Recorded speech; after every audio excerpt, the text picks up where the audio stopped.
What's going on, guys? My name is Tyler, and welcome to something a little bit different today. As you can see, I'm just, well, not playing it. I played a game of FIFA, and this is going to be a whole match. It's not going to be edited footage because I want to start a different thing that I'll be doing once every while when I think of a different thing, and it is a thing that I like to call story time.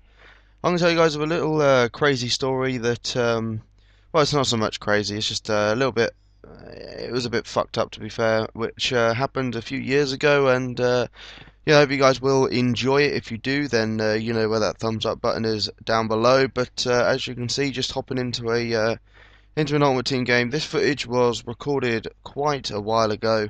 You know, I can't remember when. It was over a month ago, I reckon. So obviously, this isn't my team at the moment. But I do apologise that I haven't uploaded in quite a while. I've been tied down with a little bit of schoolwork and tied down with a few different things, and just not really found the energy or found the time to take out of my day. But it is a glorious, sunny, cold Saturday morning, and playing for the Colts at the moment. Later on in the day, in rugby, if that's on or not with this frozen pitch. But let's not sidetrack, guys. Let's not sidetrack. Let's talk about this story. This story happened in it was about year 8, I believe it was.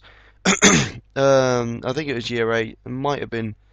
No, I was definitely 12 or 13, one of those two. So we're going to go with year 8, and as you do when you're that sort of age, you go around your mates' houses after school at the weekend, things like that. And I went around one of my friend's houses, which you wouldn't mind me quoting his name. It's Cameron Dairy. Quite a while ago, he lives in Silverstone, which, if you don't know where that is, it's a track in well, it's not a track, obviously. It's where the Grand Prix track is in the UK. If you don't know where it is, then go on Google and check it out. And he's got a nice house and everything. That's got nothing to do with the story though. And went round and we were playing a little bit of COD 5. It was at the time where COD 5 zombies were the big thing, and so we were just chilling out, playing a bit of that, and we got a bit bored. So we decided to pick up a couple of bikes and go out. Obviously, not road bikes; they were just push bikes. He had his road bike because his family have been into bikes since they were obviously young or whatever. I don't obviously know details about that, but they have always been into bikes. I've always known them to be into bikes, and he had a really nice like race bike sort of thing. And I was riding just a simple mountain bike one. I was riding. But let me clarify: this was his bike, not mine. So that will definitely tie into the story later on. So we go out and we're riding around, and we stopped off down the SRA, and I can't remember what we did down there. I think we just chilled out, but there was no one out obviously in Silverstone because it's not a very popular place to go. It is nowadays though. It's a nice place. It's a little bit. It's small, but it's getting bigger. It is getting with the houses that are getting built, things like that. But we head up this street, which was I think it was west something of Silverstone, and we come across this lane, and Cameron was like, "Oh, this is a long lane. Let's go right up there. That'd be a cool thing to do." So that's what we thought anyway, and so we started riding up there. It was obviously a man-built lane because it had like paving slabs throughout like the whole of it, and it was huge. People ride horses up and down there. Well, you know, obviously not full on sprinting, but you know, like we come across a few of them, and there was a few cars. It wasn't a road; it was a lane. I don't know what was at the end of it. We never got to the end of it, but as we were riding down, there was quite a few like trees, whether it was a little forest or something, on the right hand side, and fields on the left. And on the left hand side, we come across this little courtyard, and in the middle there was like fallen down, well, not fallen down trees, but like the trunk of trees all stacked up in like a bit like all I can think of is like a bowling ball. You know, the bowling ball pins, how they're stacked up, like, so there was like 4 or 5 at the bottom, and then kept going up to make the triangle. And and then on the right hand side there was a load of chopped up logs, and this place looked shit abandoned. Oh, excuse me, sorry about that. And so there was no way that this could be owned by anyone. There was like a rundown shed on the left-hand side. There was a load of rusty tools at the back. There was this like these logs and everything all around, and the place was, there was weeds, there was overgrown plants, it wasn't cared for. It was almost as if it had just been left. So we stood the bikes up on the trunks, the tree trunks that were there, and we decided to have a bit of fun and pick up a few stones and try and hit this window that was on this shed. And we were just throwing things, just having a bit of a laugh, to be honest with you. And me being me, and obviously testosterone and all that shit must have just taken me over. And I ran up with a rusty shovel and just smashed the window in, because that seemed like a cool thing to do at the time. But obviously it wasn't a cool thing to do at all, as it completely backfired. Now, not thinking anything of it, there was wood, like, had been fixed behind it, so obviously if it did smash or something happened to it, no one would get in. We didn't have any intention of, breaking into this shed. There didn't look like there could be possibly anything in there. There couldn't be possibly anything anywhere in this place. And so we turned around and we were like, oh, this is getting a bit boring now. Let's leave. Let's go back down the lane and go off somewhere else. So just as we're about to pick up our bikes, a car came driving down. It was a Jeep. Literally, that's what the make of the car was. Jeep Jeep. Just like a bit like a Shogun sort of thing. I don't really know, to be honest with you.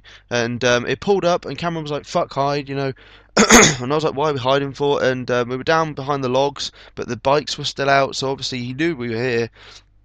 So we walked. I walked out. I just, not thinking that he would, be angry or anything, or be here because of any sort of reason, because we didn't think that we'd done anything wrong. And I went to go pick up the mountain bike, the bike that I was riding.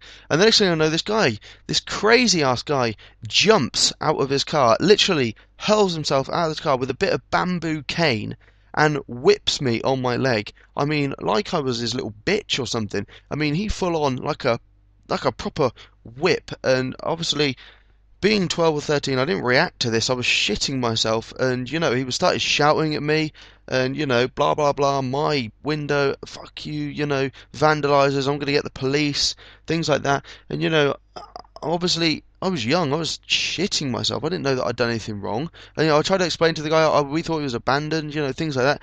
But this guy was having none of it. And the next thing I know, he goes into his car and gets a shovel, and I'm thinking, well, I'm dead now. He's going to hit me in the head, he's going to bury me, and I'm dead. But he doesn't. He starts smacking the hell out of the mountain bike that he obviously saw me go and picking up, and thought it was my bike, and he bust the pedal on it, snapped that in half, and started going absolutely crazy, which I didn't think was necessary at all. This was a cheap little bit of plastic glass window, and it didn't look like anything. It probably took like 10 minutes to put in there, cost absolutely nothing, and this guy was tearing like a fucker. I mean, he was being horrible. He was shouting, swearing, C words, F words, everything was flying at us too. We were quite scared, to be honest with you. And he goes and puts my bike in his boot, so I thought I'd got now Cameron's bike robbed. And then he turns around to me and tells me to get in the car. And I said to him, I'm not getting in your car. I'm not getting in the car. And because from an early age, you don't get in strangers' cars. People's cars that you don't know, you don't get in. Simple as that. And but he's shouting at me, he's swearing at me, and he grabs my arm and everything. And he's like, just get in the car. I'm not going to do anything. You just get in the car. And there was nothing more scary than this. This was one of the most scariest points of my life so far, definitely. And so I get in the car, I look down to my seat, or down on the footwell, and he's got like a potato sack bag sort of thing, and he's got a shovel in there as well. He put a shovel in there, and I thought, oh wow, this is getting intense now. And so he's put me in his car, and he tells Cameron to ride back to his house, and he's going to follow us. So we get back to his house, and in the car he was giving me a lecture, and he kind of calmed down and realised that I was quite, I wasn't, crying or anything like that. I was just a little bit, scared and shaken up, to be honest, with the whole events, and trying to give me one of the lectures. I wasn't really listening, and we got back to his. Cameron's dad was quite disappointed in us and everything like that, and he was angry, But I got home, and Mum said, oh, are you okay? Because obviously she could notice that something was wrong. And I told her about it, and my dad wasn't home at this point. But when he got home, I didn't realise that he'd been shooting all day, so he was tired, and he'd obviously been blowing the hell out of birds or something all day. And he got home, and he went skits as well. But not at me, he went to skip to this man because I had a massive bruise on my leg. He put me in his car and everything. So what does my dad do? Drive going to this guy, and he's, I tried to stop him because I'm not being funny or nothing, but my dad had a gun in his boot. Obviously, this is all licensed and everything. He obviously wasn't intending to use this, so don't get the police on me for this. But he goes to see him as any protective dad would. But I managed to stop him eventually from getting in his car by nicking his keys, pretty much, and yeah, that was basically all that really happened. My dad did go and visit him the next day, but he wouldn't answer the door. He said, and so yeah, that was a crazy time in my life. If you guys did stick around for this 10-minute or so video, and check out and enjoy this story, and would like to see a few more different things like this. I've got a few different stories which I've got in my mind, things like that. And if you did enjoy it, then do give it a like or a thumbs up and comment. A little bit of feedback, things like that. Do go check out my playlist, things like that. I've got career mode, Road to Glory, Journey for Almaty, things like that. FIFA things. And sorry that I'm going to cut the gameplay short, but I'm pretty sure you weren't really bothered than that, and hopefully you were more bothered about the story. But anyway, my name's Tyler. That was my time about a man whipping, and I will catch you all next time.